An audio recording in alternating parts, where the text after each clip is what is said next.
Good morning, everyone. Welcome to Blacklogic. President-elect Donald Trump is making waves by urging congressional Republicans to pass a spending bill devoid of what he terms Democratic giveaways. He advocates for a clean stopgap funding measure and an immediate increase in the debt ceiling. This move has intensified discussion within the GOP as they navigate the complexities of government funding and party unity. And what they've done, if they don't sign a spending bill, I believe by tonight, the government will shut down.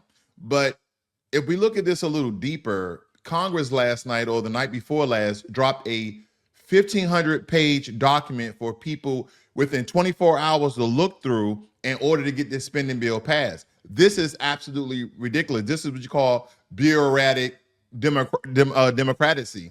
If that even is a term, because when we look at this, who's reading, even though I know some news media, even some legacy news media, have put a team of people to comb through and analyze and research 1,500 papers nonstop so they can reach this 24, so they can tell the American people what's inside of this document. I thought about reading, but again, when we look at how large the document that is, I would need some sort of Cliff Notes, reading bills for dummies. Just give me the excerpts. Just give me the one-liners, the things that I really need to know, because I know there's so much bureaucratic bullcrap inside of 1,500 papers where they're going to be hiding all stuff of spending. And Donald Trump and others are coming out and saying, no, I don't support this bill. There's a lot of Democratic giveaways. We need to comb through this and give the American people what they truly need and fund programs that they're truly behind. And that's what this is about. Again, we have to be very careful with American tax dollars because people are now stepping up and stepping out, saying that there has been fraud, waste, and abuse from quite some time. Now, in a harrowing case from France, Dominique Pelicot has been sentenced to 20 years in prison for orchestrating the drugging and R-word of his wife, gazelled by dozens of strangers over nearly a decade.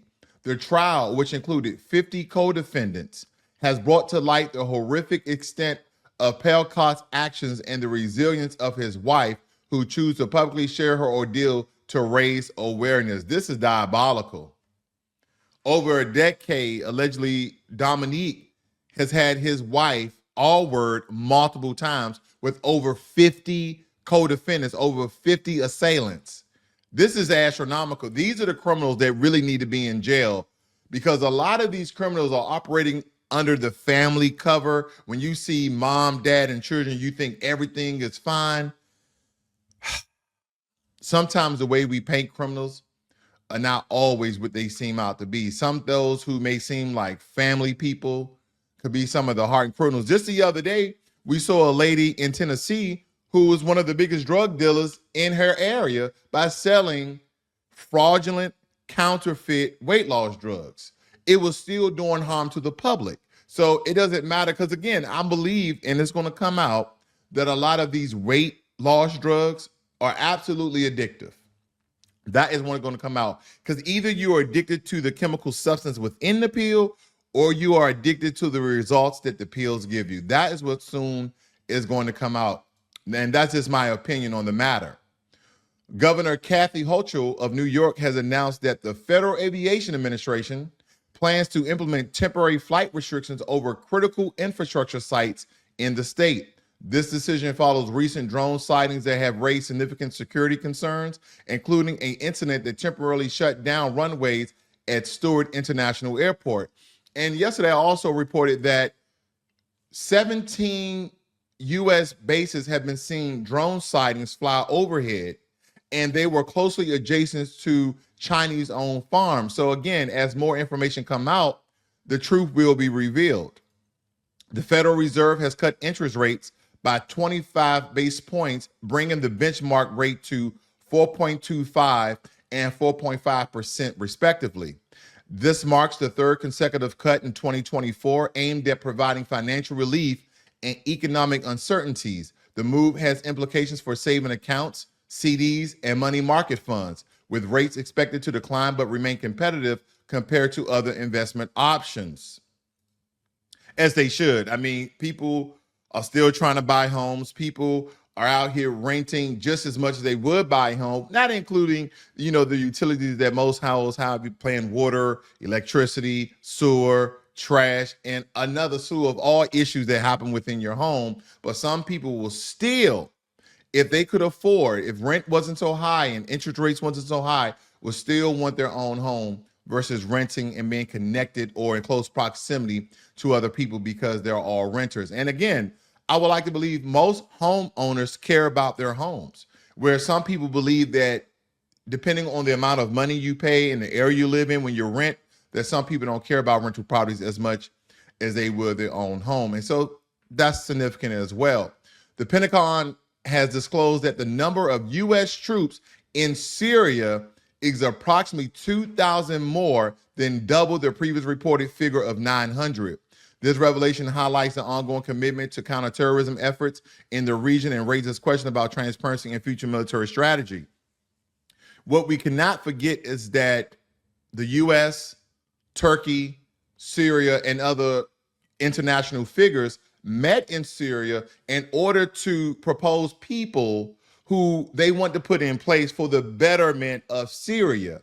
And now we have over 2,000 more troops, U.S. troops that is, in Syria, who's going to security guard the region. You think that all of these people are going to be on FOBs or small bases or forward operating bases at a miniature size, or they're going to be patrolling, trying to keep the peace of the jihadist rebels that essentially ousted their previous president, Bashar al-Assad? Do you think that's going to occur? Do you believe that Syria is going to become a police state by the U.S.? Again, that's just my conjecture. I'm not alluding to anything. I just don't know. But again, anytime you're going to increase the troops, maybe there's an imminent threat, or maybe there's intel that state that there's some rising factions that are trying to take over Syria, and America wants to topple that before anything gets going, before they in place the new government the way they see fit. I mean, the way the Syrians see fit. But again, there's going to be more information that's coming out that come from that story as well. Starbucks baristas in LA, Chicago, and Seattle have commenced strikes to protest unresolved labor disputes and demand better pay. Let me take a moment here.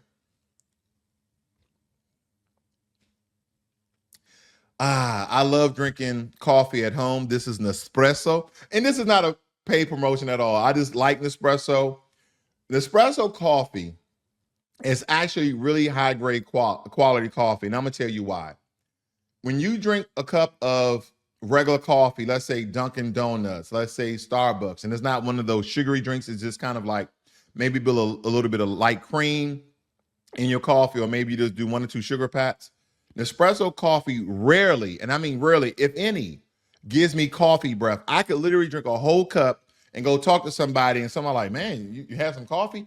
I've never experienced that. Even my wife and I, we're drinking it, and we I don't smell the coffee breath of a cheaper or low quality coffee. And I'm not saying that Starbucks have that, but again, coffee at home for $5 for premium per cup of coffee versus $10 to $12 of of Starbucks coffee. That's just, again, that's my rhetoric when it comes to that.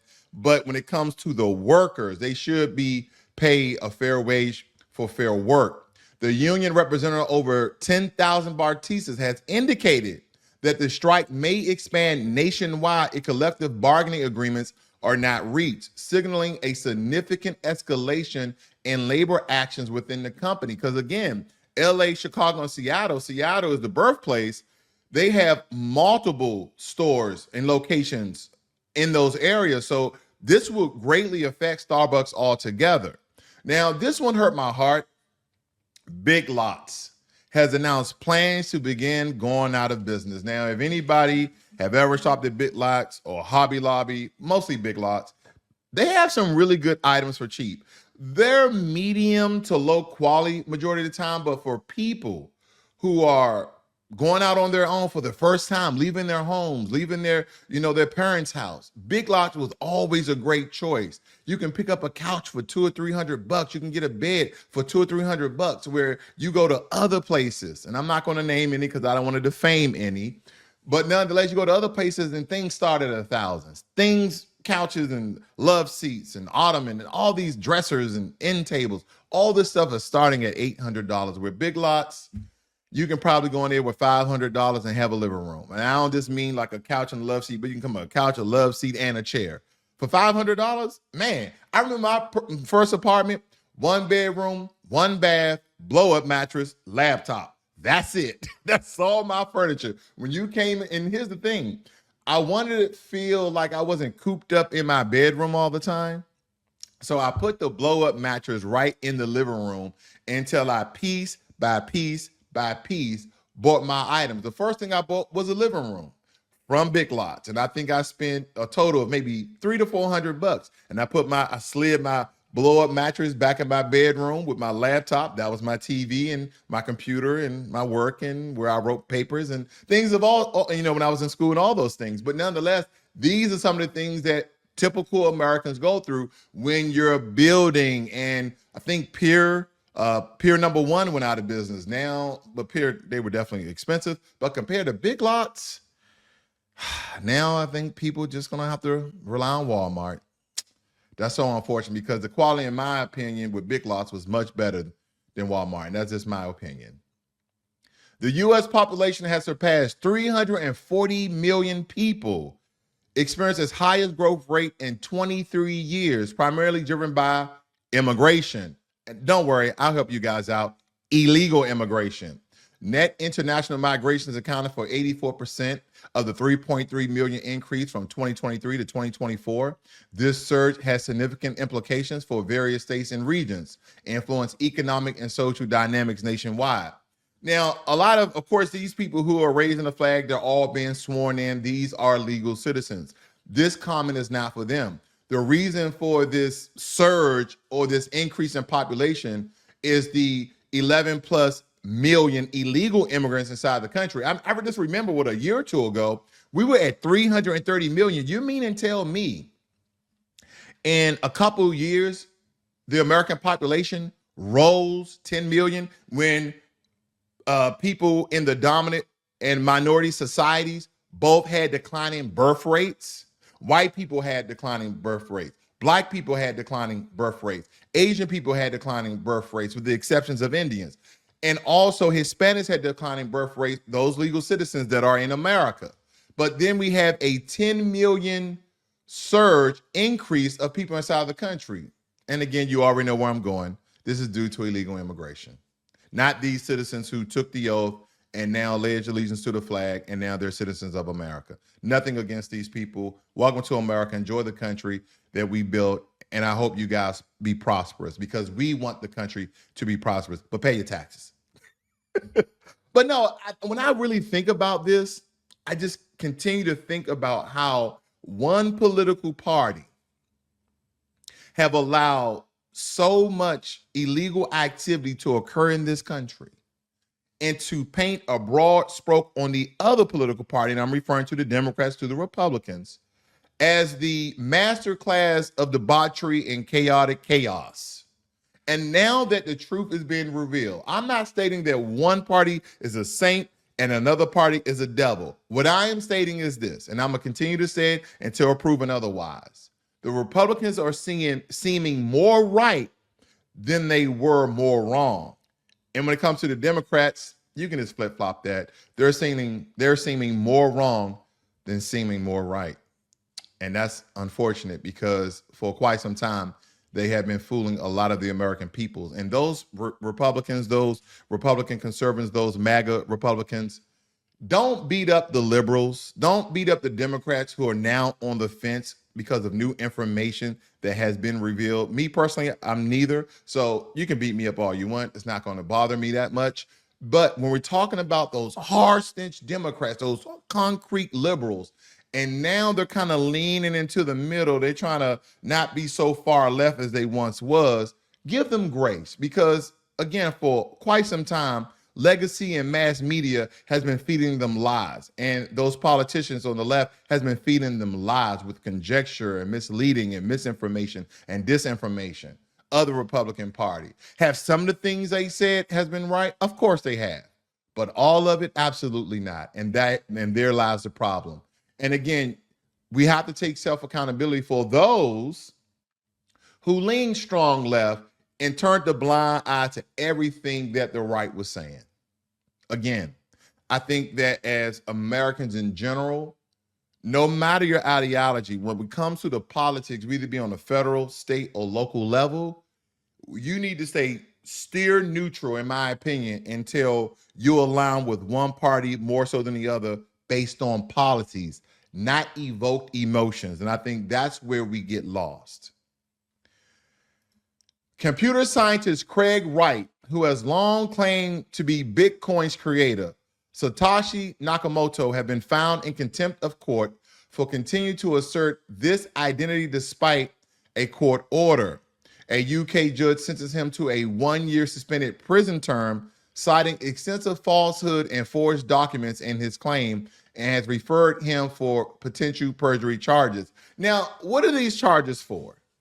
Now, supposedly he's behind Bitcoin. That's what he's claiming, and that he's the so-called Satoshi Nakamoto who created Bitcoin. And they found that he has had a lot of, documents that were forgeries or wasn't real or really didn't have any substance evidence behind the documents. But they sentenced him to a 1-year suspended prison term. Like, we're going to give you 1 year in prison, but we're going to suspend it.